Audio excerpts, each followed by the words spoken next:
The house had always been a reflection of my life, sturdy, reliable, and steady, even if it wasn't always the most glamorous. I spent my years building it, brick by brick, much like I spent my life working hard, trying to carve out a better future for my family.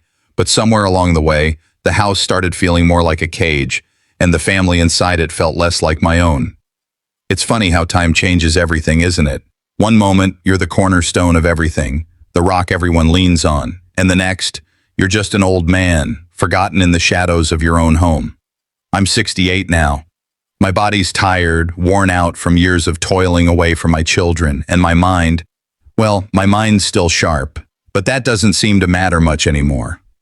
Over the years, my children drifted further away from me, as though I was nothing more than a relic from their past, something they could ignore and push aside.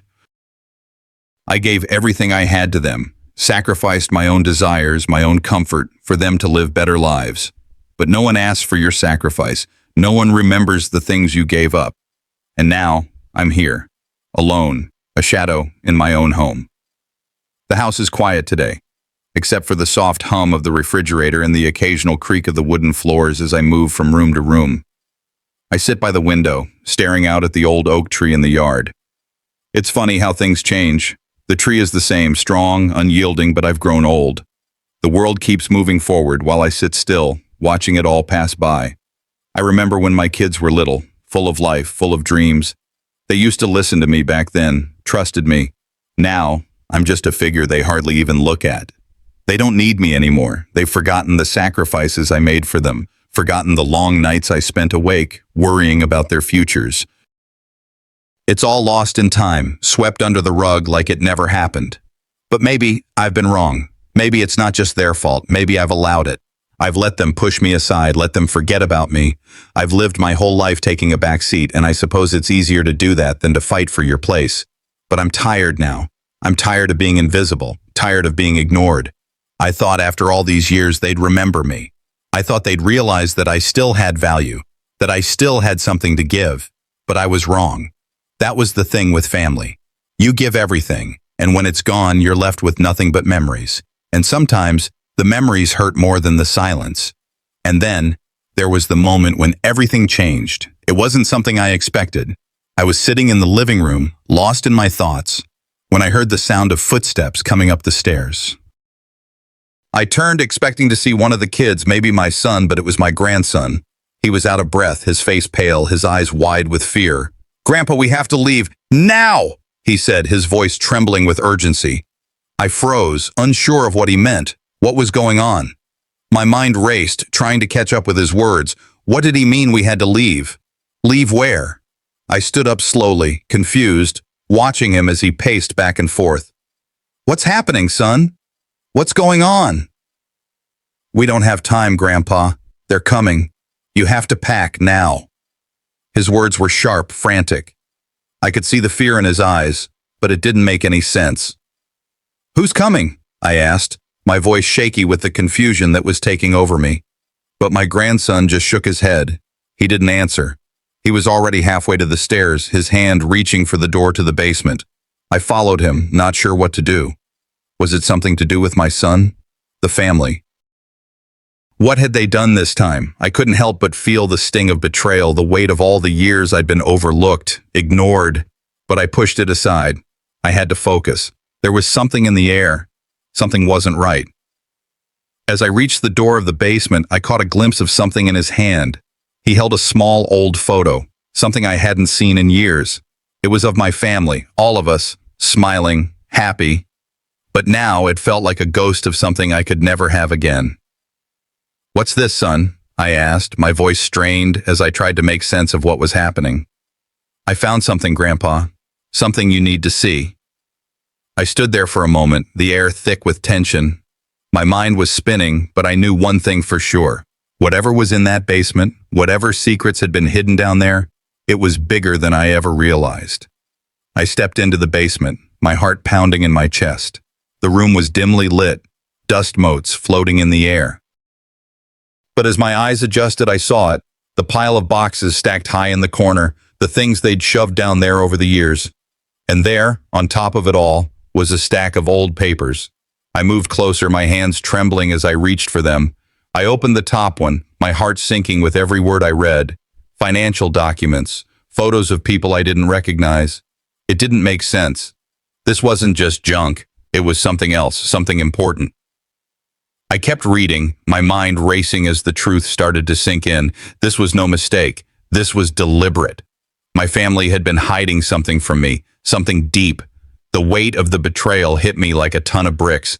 I had always known there was something wrong, but now, seeing it in black and white, it was unbearable. I couldn't believe it. They had been keeping secrets, lying to me for years, and I had been too blind to see it. The anger rose within me, but there was something else too. A deep, aching sadness. I'd spent my life giving everything for them. And this was how they repaid me. They had lied to me, kept me in the dark, all the years of sacrifice, and they hadn't thought twice. I felt the anger bubbling up, but there was no time to dwell on it. I had to focus. There was something I had to do. I couldn't stay silent anymore. As I stood there staring at the evidence of my family's lies, something shifted inside me. I wasn't going to let them continue treating me like this. It was time to stand up. And just as I turned to leave, preparing to confront them, the basement door creaked open. I froze. I wasn't alone anymore. The tension in the air was thick, almost suffocating as I stood there, frozen in the basement. My mind was still reeling from the discovery, the weight of it all pressing down on me like a heavy fog. I couldn't wrap my head around what I'd just found. The documents, the photos, the lies, everything that had been hidden for so long right there in front of me. My heart pounded in my chest, each beat a reminder of how deeply I had been deceived by the people I trusted most. I looked at my grandson, his face pale and filled with fear. He was still standing by the door, his body stiff, as if waiting for something to happen. I wanted to ask him everything, to demand answers for the confusion that had overtaken my life in the last few minutes, but I couldn't find the words. The silence between us stretched longer than it should have, thick with unspoken questions. He didn't say anything more. His nervousness only added to the anxiety coursing through me. But his presence here, in this moment, seemed to signify more than just his physical being. He was here because something had gone wrong. Something terrible had been unfolding. And now, the truth was spilling out in fragments, forcing me to confront things I had never imagined. I thought back on the years, all the moments I had tried to hold my family together, to protect them, to be the pillar they needed. I had worked myself to the bone, day in and day out. I did everything I could to make sure they had everything they needed. And in return, I was pushed aside, dismissed, taken for granted. How had it come to this? How had my family become so fractured, so distant? They were supposed to be the ones who understood me. They were supposed to be the ones who knew how much I sacrificed for them. But they didn't care. They never did. The basement, the place I'd stored so many memories, so many things that once held meaning, now felt like a symbol of everything I'd been hiding from. It was the place where all the unspoken truths were buried, just like everything I'd sacrificed for them. All of it buried deep under years of silence, of rejection, and of pain. I could feel the weight of it, the truth, the betrayal, crushing me. My mind flashed back to the times when I tried to be involved, when I tried to help with financial matters, or when I gave advice only to be met with resistance, or worse, complete disregard. The harder I tried to hold on, the more they pulled away. I took a deep breath, steadying myself as the weight of the basement's secrets began to sink in. This wasn't just about physical things anymore. No, the basement had become a metaphor for everything that had been buried in this family, the lies, the betrayals, the things we never talked about. The silence had been deafening, and now it was all coming to light. And then I saw it. More papers, more evidence. The realization hit me like a punch to the gut. I couldn't believe it. How could they? How could my family, my own flesh and blood, betray me like this? I picked up one of the documents, my hands trembling. The words blurred before my eyes, but I could make out enough. It was about money. Money I had worked for, money that had been hidden from me. My children had been scheming behind my back, making decisions without me, taking what was mine. The anger surged through me like a wildfire. My blood boiled as I sifted through the papers. This wasn't just about money. This was about respect. This was about the years of my life they had taken from me, and now they had the audacity to hide the truth from me. I dropped the papers, the reality of it all sinking in. The betrayal was deeper than I could have imagined. I thought I knew my family. I thought I had done everything for them, but now I realized they had been lying to me, exploiting my hard work, taking advantage of my quiet sacrifice. The pain in my chest was sharp, but the anger was sharper. They'd played me for a fool, and now it was time to stop being silent. I turned to my grandson, who had been standing silently by the door, his eyes wide with concern. He didn't say a word, but I could tell he was just as shocked as I was. He had known. He had to have known. How long had he been carrying this secret? How long had they all known and kept it from me? I shook my head, the anger rising inside me. I couldn't stay silent anymore. I couldn't be the man who took a back seat while my family tore itself apart. It was time to stand up. I was about to turn and face the truth head on when I heard footsteps behind me. My son. He stepped into the basement, his face tense, his hands in his pockets, as if he already knew what was coming. "Dad," he started, his voice cold, detached. "You don't have to do this. Just let it go." I didn't say anything. I just stared at him, the anger burning in my chest. How could he stand there and act like everything was fine? How could he act like none of this mattered? "Let it go?" I finally found my voice, and it was low, firm. "You think I'm just going to let this go? You think I'm going to keep letting you treat me like I'm invisible? I gave everything for you, for this family, and this is how you repay me?" His eyes flickered with something I couldn't place. Guilt, maybe. But he quickly masked it, a forced look of indifference replacing the momentary crack in his facade. "I didn't want it to be like this, Dad. You've got to trust me on this." But I couldn't trust him anymore. I couldn't trust any of them. I had been the one holding everything together, and now they had turned on me. I wasn't going to stand by and let it happen anymore. "You're not going to lie to me anymore," I said, stepping closer. "You're not going to make me feel small anymore. You're going to tell me the truth, all of it." The tension between us was thick. I could feel the years of silence, the years of neglect, the years of being shut out coming to a head. And just as I was about to press him further, the basement door slammed open. The sound echoed through the room, and my heart skipped a beat. Someone else was coming. Someone else was going to be a part of this moment, the moment that would change everything. I stood there, waiting, ready. Whatever was about to happen, I knew this was the moment I would no longer remain silent. This was the moment I would take back control of my life. The air in the basement was thick, like a pressure cooker ready to explode. I stood frozen, still absorbing the weight of what had just unfolded. The documents scattered around me told a story I wasn't ready to hear, one that felt like a slap to my face. I had trusted these people, my own flesh and blood, and now I had to face the cold truth. I was nothing more than a tool to them, something to be used and discarded when they no longer had any use for me. My son, who had been so eager to defend his actions earlier, now stood silent across from me, his posture tense.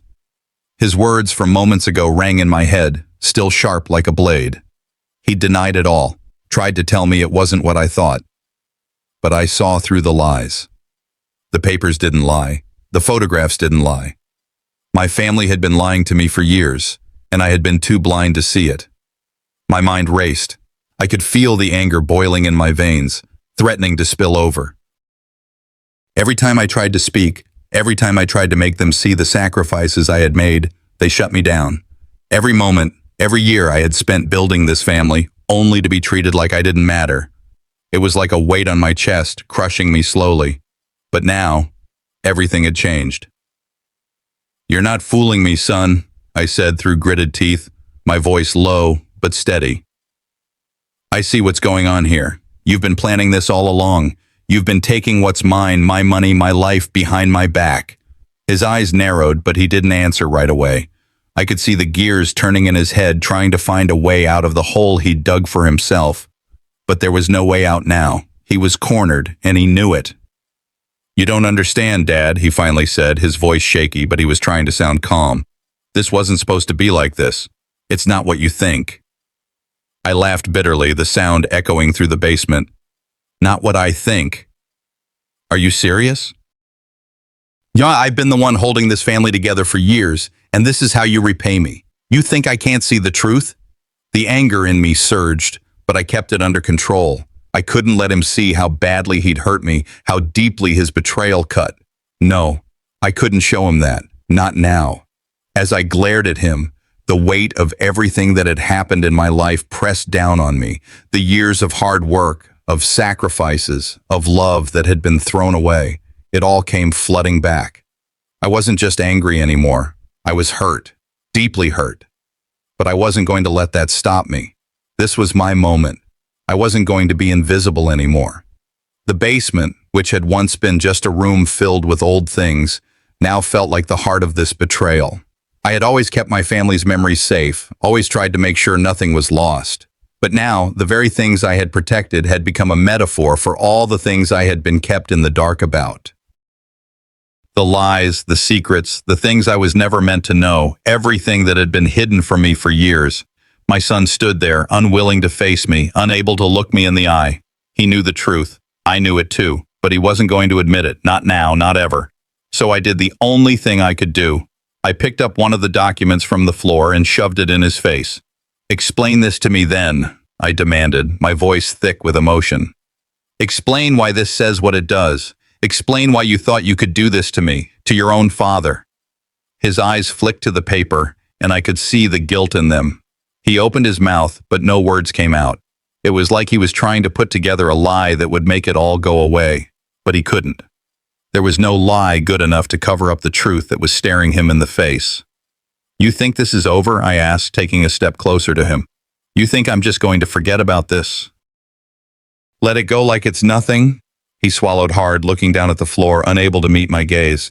"Dad, you're not seeing the whole picture. I'm trying to protect you. I'm trying to keep you out of this." "Protect me?" The words tasted bitter in my mouth. "You've been doing nothing but keeping me in the dark, keeping me out of everything. You think I don't see that?" The silence between us was suffocating, but then, just as I thought I might finally break through to him, the basement door creaked open. My heart skipped a beat and I turned to face whoever had just entered. It was my daughter. Her face was pale, her eyes wide as if she had just walked into a storm. She stepped into the basement slowly, her gaze flicking between me and her brother, unsure of what to do next. I knew this wasn't over, not by a long shot. "You know what's going on here, don't you?" I asked her, my voice tight. "You've been part of this too, haven't you?" Her lips parted as if to speak, but nothing came out at first. She looked from me to her brother, as if waiting for someone to take the first step, but I wasn't waiting anymore. I wasn't going to sit in silence and let them run over me. This was it. This was the moment I had been waiting for. The fight I had avoided for years was finally happening. And as I stood there, ready to face whatever came next, I realized one thing. I wasn't backing down. Not anymore. The basement door clicked shut behind me with a finality that left my chest heavy. I had seen enough to know that this fight wasn't just about property, money, or the petty things I had let slide for too long. No, this was something deeper. A betrayal that ran to the core of my existence, something that struck at the very heart of what I thought I had built, a family. I stood there for a long while staring at the door. The weight of it all was pressing down on me like an anchor, trying to pull me under. But no, I couldn't sink anymore. I had to face this. I had to take control. I couldn't let my children continue to erase me, to rewrite my life like I was just another piece of furniture that didn't matter. I leaned against the basement wall, my mind racing. I could feel the sweat beating on my forehead. It wasn't just fear, it was anger. Anger that had been building for years. And now, with all the pieces in front of me, I couldn't just sit back and let it all go. I had to confront them. I couldn't let this betrayal stand. The silence of the basement was deafening as I sat there, wrestling with the realization of what had been done to me. The rage simmered beneath the surface, but there was also a gnawing fear of what would happen when I finally confronted them, fear of losing everything, my dignity, my place in my children's lives, my home. I remembered the years of silent sacrifice, the countless times I had bent over backward for them. All for what? To be tossed aside like I didn't matter? The truth was staring me in the face now, and I had no choice but to confront it. I'd been a father, a provider, a protector, and this was how they repaid me? I shook my head, my hands trembling. But there was something in me now that wouldn't allow me to back down. Not anymore. I thought back to the countless moments when I had been ignored, dismissed as old-fashioned, as irrelevant. Each time they dismissed my advice, my help, it chipped away at something inside me. And now the truth was right in front of me. It wasn't just about the money or the house. It was about respect. It was about the years of being nothing more than a shadow. But now, it was time to stop being that shadow. I gathered myself, trying to push aside the fear. I had to act. I wasn't going to let them destroy me, not after everything I had done for them. I walked up the stairs slowly, each step heavier than the last. As I reached the top, I could hear voices in the living room, voices that had once been a source of comfort, of warmth, but now they felt like a threat. I walked into the room, and they all stopped talking. My son, my daughter, and even the grandchildren were there, waiting, watching. It was like they knew what was coming, and they weren't ready for it. But I was done waiting. "I need to speak with all of you," I said, my voice steady but firm. "Now." The room fell silent. They exchanged glances, but nobody said a word. I took a deep breath. I've spent my whole life building this family. I worked my ass off for you all. And now I find out that you've been plotting behind my back. You've been taking what's mine, and I can't let that go. I won't. My son opened his mouth, but I raised my hand. "No, you listen. I'm done being quiet. I'm done being the fool who's treated like he's invisible. You've all made it clear that I'm not important to you, that I don't matter. But I'm done. I'm done playing your game." "Dad, you're blowing this out of proportion," my son said, his voice defensive, but there was a crack in it. He wasn't as sure of himself now. "You don't understand." "I understand more than you think," I interrupted. "I understand that you've been using me. You've been manipulating me, and I've had enough. You think I don't see it? The way you've been lying, the way you've been taking what's mine, you've made me invisible in my own damn house." The anger in me was growing, but it wasn't just anger anymore. It was a need to be heard, to be seen. For once, I was going to stand up and make them see me. "Dad," my daughter finally spoke up, her voice soft, but laced with guilt. "You don't know everything. We didn't mean to hurt you." "You didn't mean to hurt me?" I snapped. "You didn't mean to hurt me? Are you serious? Do you think that makes it better? That makes it okay? You've been lying to me for years, and now you want to play the 'I didn't mean to hurt you' card?" I could feel the weight of their eyes on me, but I wasn't backing down. Not anymore. Just as I was about to say more, the door to the room creaked open and a familiar face stepped in. My granddaughter. I hadn't expected her to be here, but there she was, standing in the doorway, her face calm, but her eyes filled with determination. She stepped forward slowly, her gaze flicking between me and the rest of the family. I didn't know what she was doing here, but her presence shifted the energy in the room. "I've had enough," she said, her voice steady. "I can't stay silent anymore." The room went still. My son looked at her in disbelief, but she didn't flinch. "Grandpa's right," she continued. "You've been treating him like he's nothing, and I'm done watching it. I'm not going to sit here and let you all walk all over him anymore." The words hit like a punch to the gut, and for a moment, I couldn't breathe. My granddaughter had spoken up, and the room was silent, but it wasn't over. Not yet. The others were angry now, their voices rising, accusing her of being manipulated. It was like they couldn't handle the truth, couldn't face the reality of what they'd done. But I wasn't backing down. I couldn't.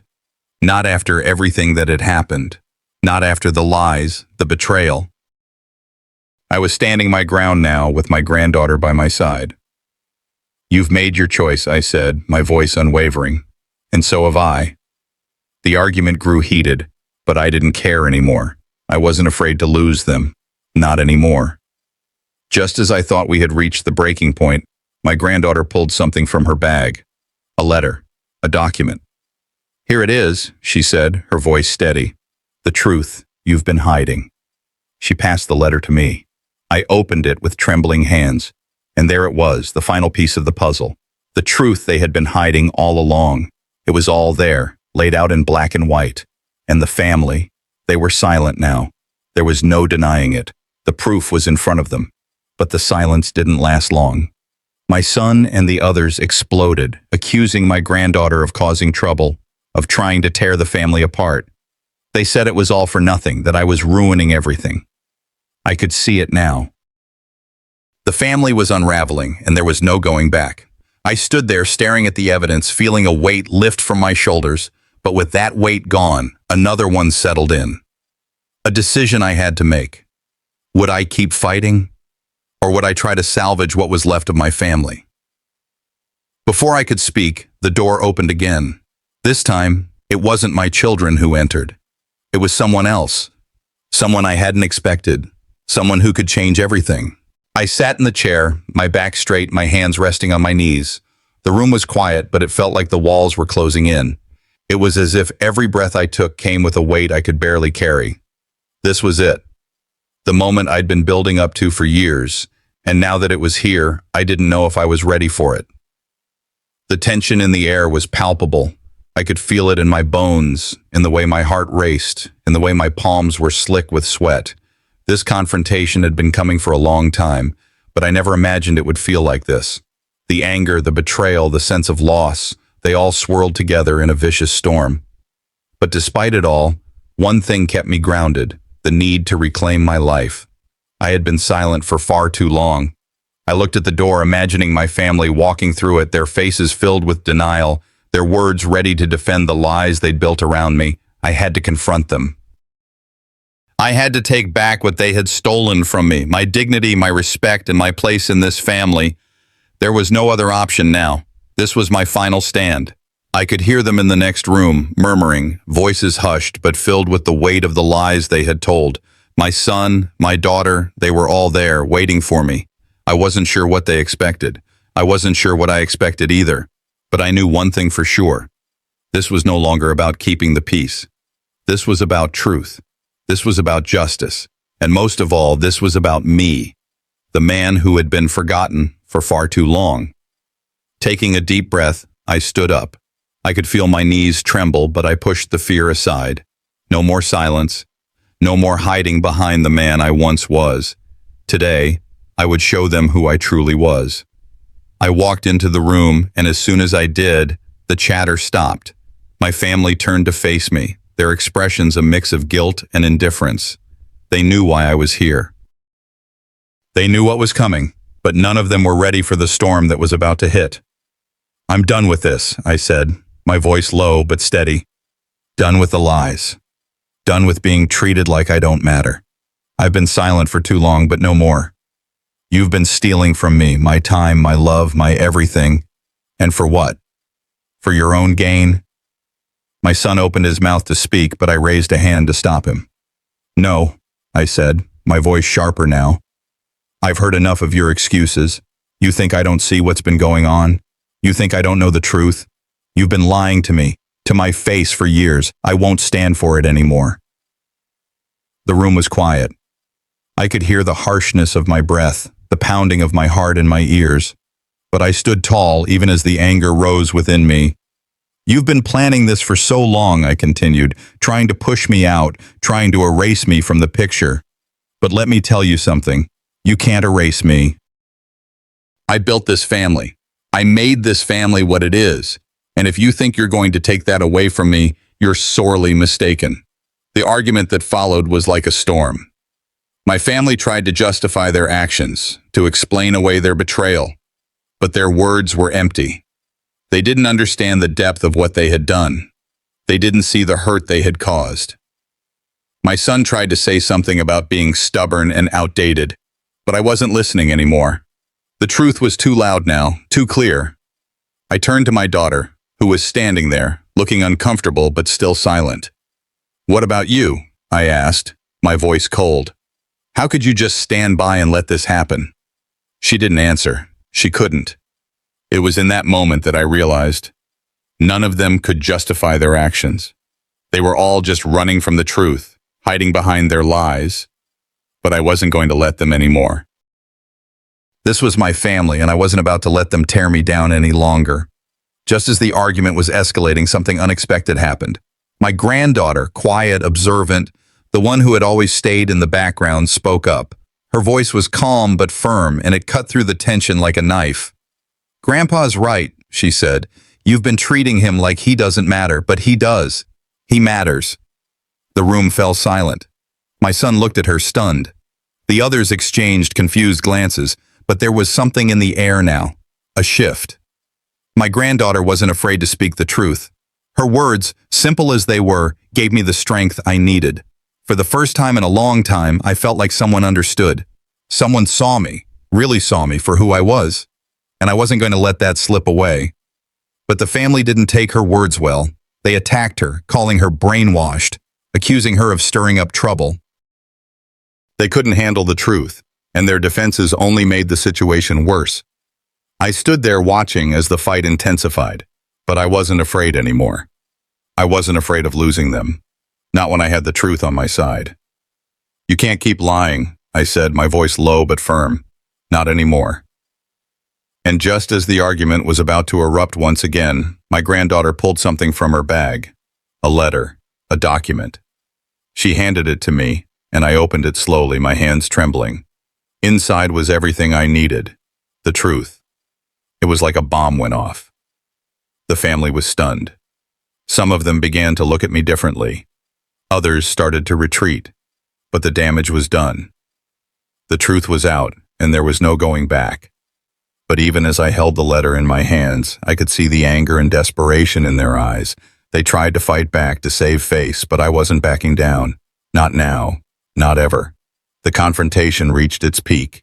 The tension, unbearable. But then, just as I was about to speak, the door opened again. Someone stepped into the room, a figure I hadn't expected. Someone who could change everything. The room went silent. All eyes were on this new person, and I could feel the weight of the moment. The decision I had to make was hanging in the air like a storm cloud, ready to burst. The weight of everything I had gone through crashed down on me like a ton of bricks. Sitting in that quiet room, I let my mind drift back through the years, through all the sacrifices I had made, all the things I had given up, only to be treated like a ghost in my own family. I had been the one holding them together, making sure they had what they needed. But where were they now? Where was the respect I deserved?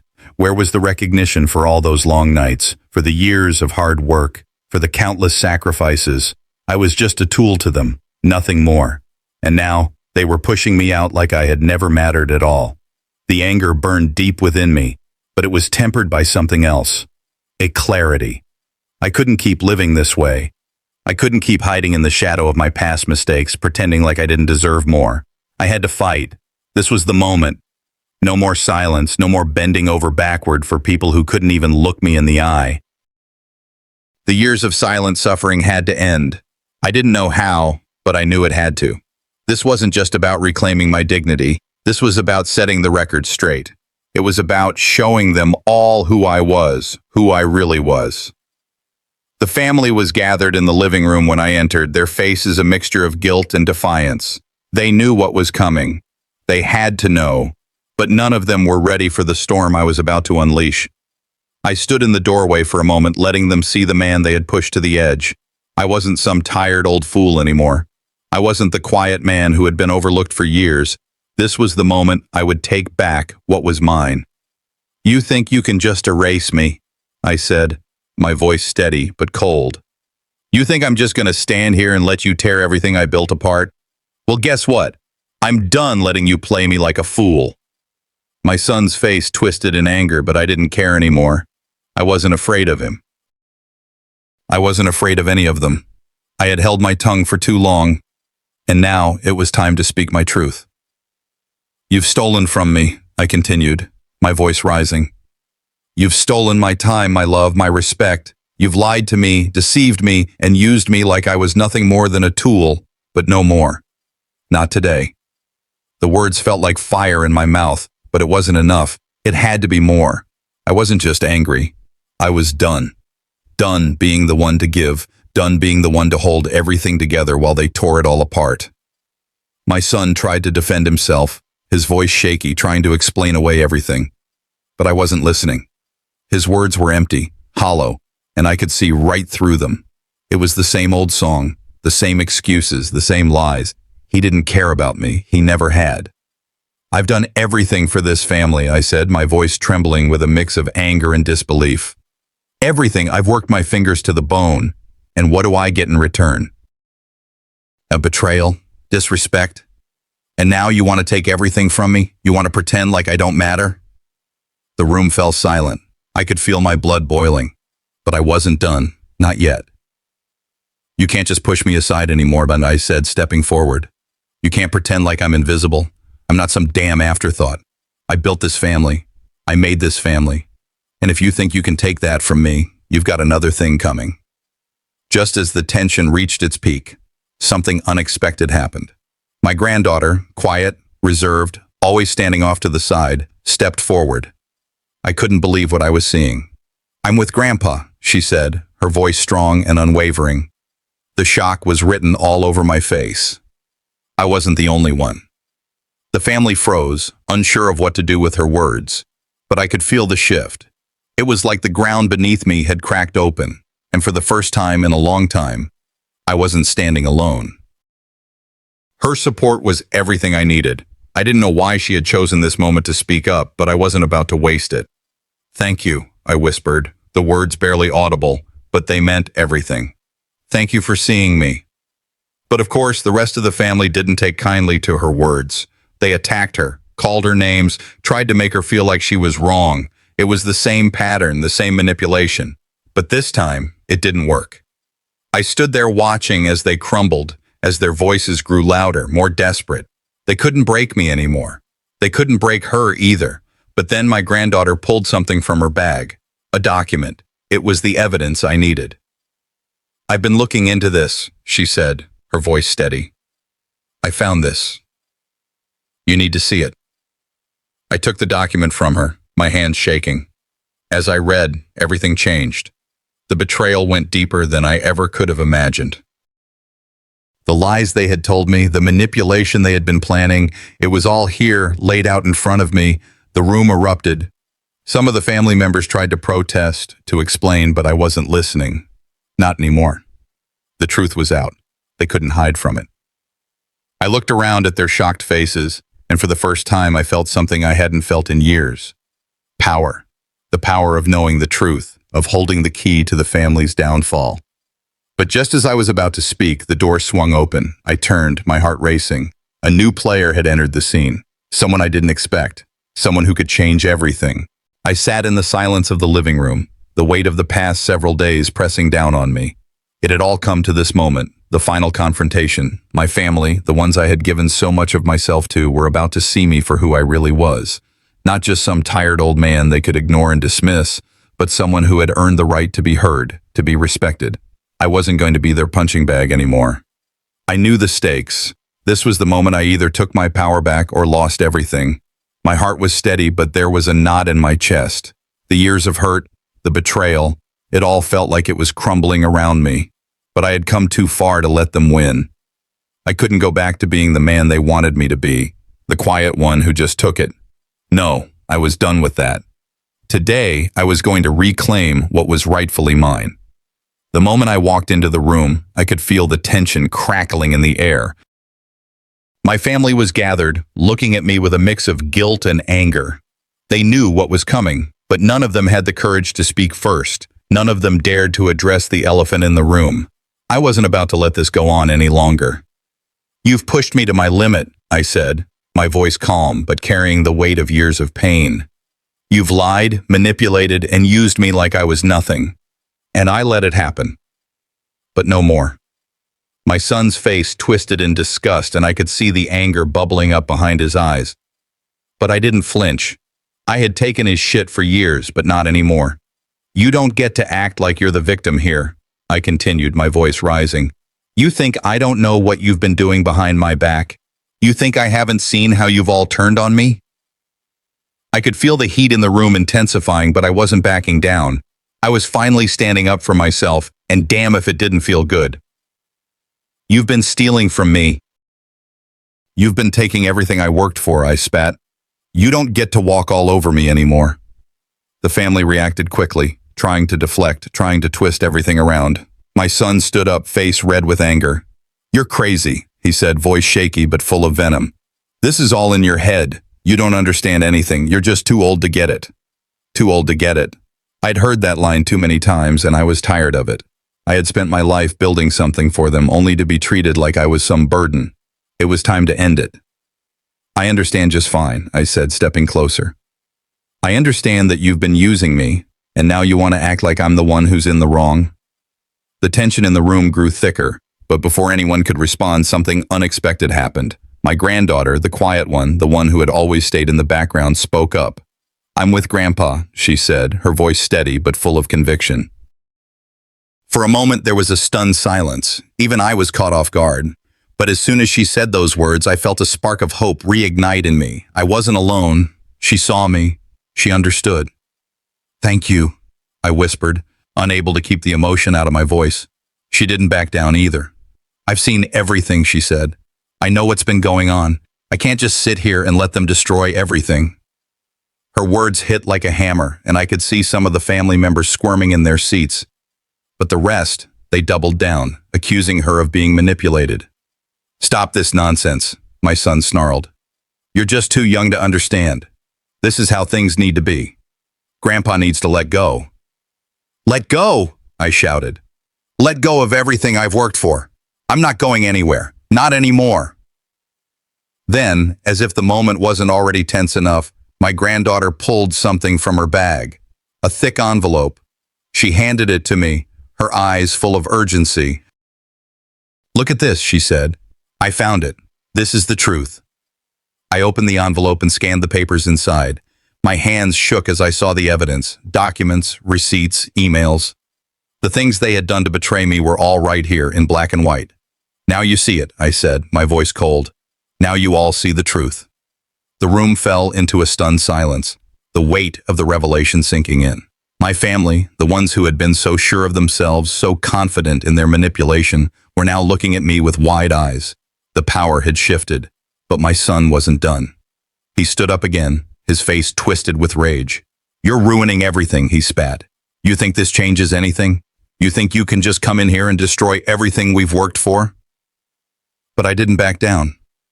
I wasn't the same man I had been before. I had come too far.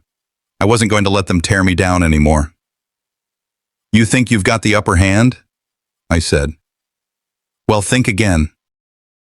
And this family doesn't get to walk all over me anymore. You don't get to erase me." The family was beginning to splinter. Some of them had shifted, finally seeing the truth, but others were still clinging to their lies, fighting to protect their interests. The damage was done, though. They couldn't undo what had been revealed. But just as I was about to deliver the final blow, a new voice rang out from the doorway. The door creaked open, and a new player entered the room, someone I hadn't expected. The weight of their presence hit me like a ton of bricks.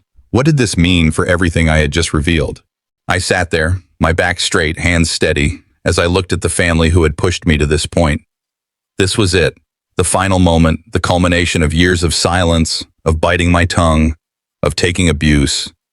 I had stayed quiet for too long, thinking that peace would come if I just kept my head down.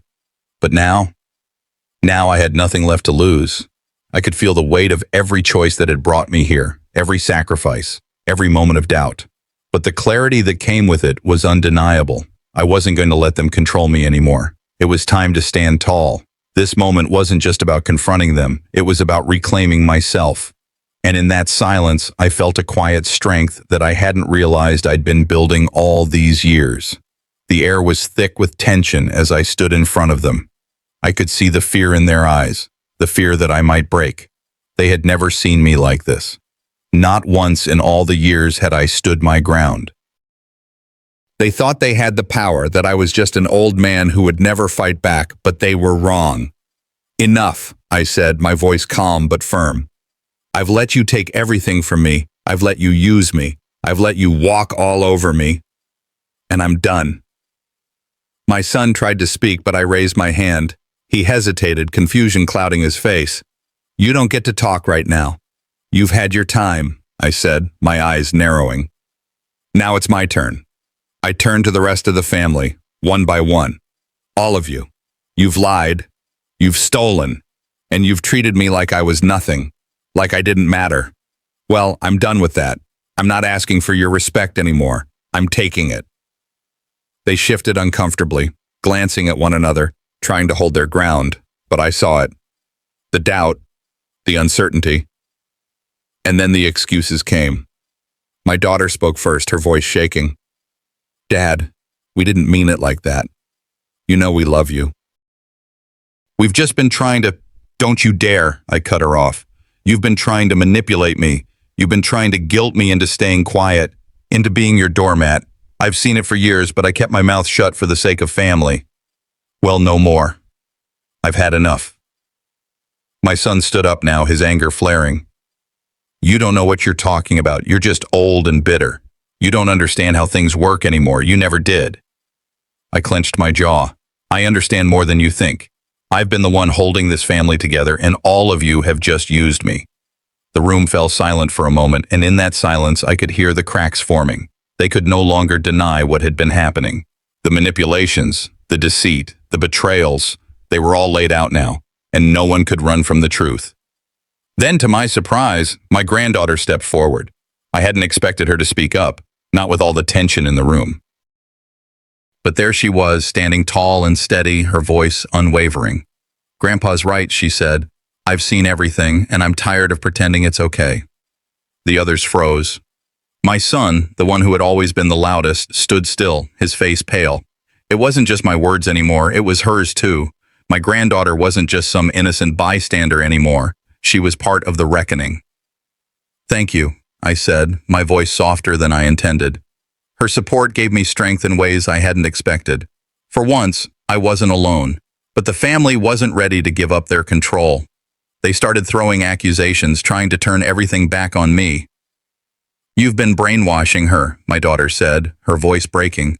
"You've poisoned her mind against us." I looked her in the eye. No, what poisoned her mind was seeing the truth about all of you, and she's not the only one who's seen it. I turned to the others. "I've seen the lies. I've seen the secrets. And now it's time for you to face what you've done. All of you. No more hiding. No more pretending."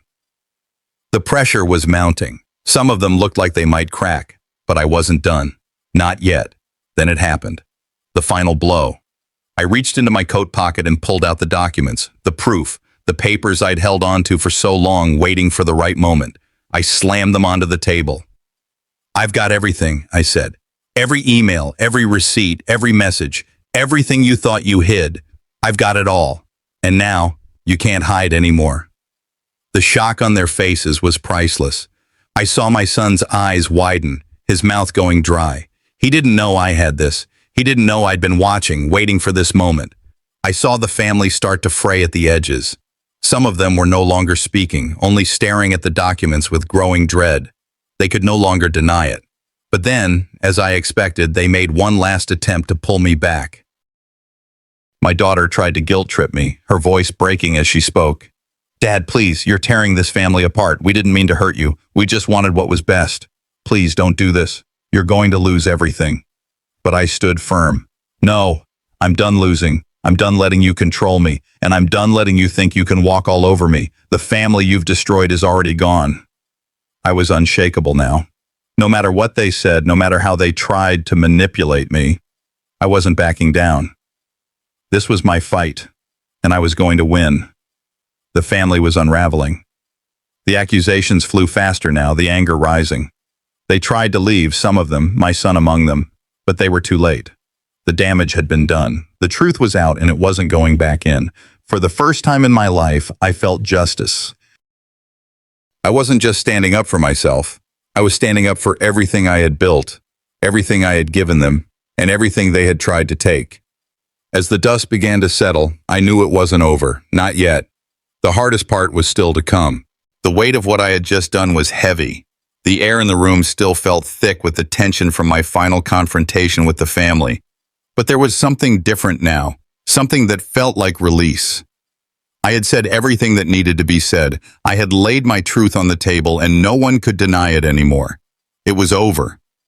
The family, torn between guilt and anger, were still reeling from the shock of it all. I, on the other hand, was exhausted. My body ached, my mind was racing, but there was a quiet peace settling in. I had fought for my dignity, for my peace of mind, and now it was mine. No more hiding, no more pretending. The silence of the house was no longer oppressive. It felt freeing. But there was a new question lingering in my mind. What now? What happens when the dust settles and there's nothing left but the aftermath? I didn't have to wait long before they began reaching out, each of them in their own way. It started small with a phone call from my daughter. She said the words I expected. "Dad, I'm sorry. We didn't mean for things to get this far. We were wrong, please. We need to talk." It was all too familiar. The apology that wasn't really an apology. They felt the pressure now. The walls I'd built had started to crack, and they needed me to forgive, to let them back in. But something in me held steady. I wasn't ready to jump back into the same old cycle of manipulation. Their words, no matter how heartfelt they seemed, didn't erase the years of mistreatment. I could hear the desperation in their voices, but it felt insincere, like they were only sorry because they'd been caught, not because they truly understood the damage they'd caused. I let the phone ring out. The next day, my son showed up at the door. "Dad, we need to talk," he said, standing there, hesitant. "I know we've hurt you, and I need to make things right." I looked at him for a long moment before answering. "Do you really? Do you know what you've done?" His eyes shifted, avoiding mine. He was still trying to play the role of the victim, the one who had somehow been wronged by me. But the guilt was starting to eat at him. "You hurt me long before today," I said quietly. "You used me, took from me, and didn't think about what that would do to me in the end. I've spent years watching you and your mother tear this family apart, and now you want me to just forgive you. Just like that?" He didn't have an answer. He stood there shuffling his feet, avoiding my gaze. I could feel the guilt weighing on him, but I wasn't going to make it easy. Not this time. That night, as I lay in bed, the reality of it all hit me. I thought about the years I had sacrificed, how I had bent over backwards, ignored my own needs, just to make sure they were happy, safe, and comfortable. And for what? To be cast aside when they no longer needed me? I wondered if any of them had truly understood what they had done. Was their apology genuine? Or was it just another manipulation, another attempt to get me back into the fold so they could keep taking from me? The truth settled in like a weight I couldn't shake. I couldn't trust them. Not fully, not anymore. They had crossed a line and I had let them. But not anymore. I had to make a choice for myself. The next day, they all gathered at my house, my daughter, my son, my ex-wife. They wanted to fix things, to make it right, to patch the hole they had dug. I could see it in their eyes, that mixture of guilt and hope. "Dad," my daughter said, her voice trembling. "We're sorry for everything. We want to make this right. Please, let's just move past this." I took a deep breath. I knew what they wanted. They wanted me to forgive them, to forget the years of neglect and betrayal. They wanted to erase everything with a few words, but that wasn't how it worked. Not anymore. "I've been silent for too long," I said, my voice calm but firm. "You've used me, manipulated me, made me feel invisible for years, and I let you, but no more." I saw my son's face fall. "What are you saying, Dad?" "I'm saying that I've had enough. I've spent too many years trying to keep this family together, trying to make peace with you, but I can't do that anymore. You've broken me, and I can't keep letting you do it." The silence in the room was deafening. They were speechless, and I could feel the weight of my words settling in. For the first time, I didn't care if they were upset. I didn't care if they understood. What mattered was that I understood. I understood that I deserved more than what they had given me. And then it hit me. The decision I'd been avoiding for so long, whether to stay and try to rebuild what was left, or to walk away and never look back. I had to make that choice now. It wasn't an easy one, but I knew what I had to do. I had to let go. I had to walk away, not because I hated them, but because I had to love myself more than I had ever loved them. I wasn't their emotional punching bag anymore. I wasn't going to keep allowing them to break me just so they could have their way. "I'm done," I said, my voice low but resolute. "I'm leaving. I can't keep living like this." The reactions were immediate. My son's face twisted with anger. "You can't just leave, Dad. You're tearing this family apart." "You did that," I said. "Not me. I'm walking away, and I'm doing it for me." As I walked out of that room, I felt a sense of finality wash over me. The years of suffering, the silence, the pain, it was all behind me now. It wasn't going to be easy, but it was mine to control. The family I had once fought for had fallen apart, and I was finally free. But even as I closed the door behind me, I wondered if they would ever understand what I had done. Would they see it as the act of self-preservation it was? Or would they always view it as betrayal? Either way, I was at peace, and for the first time in a long time, I was going to live for myself.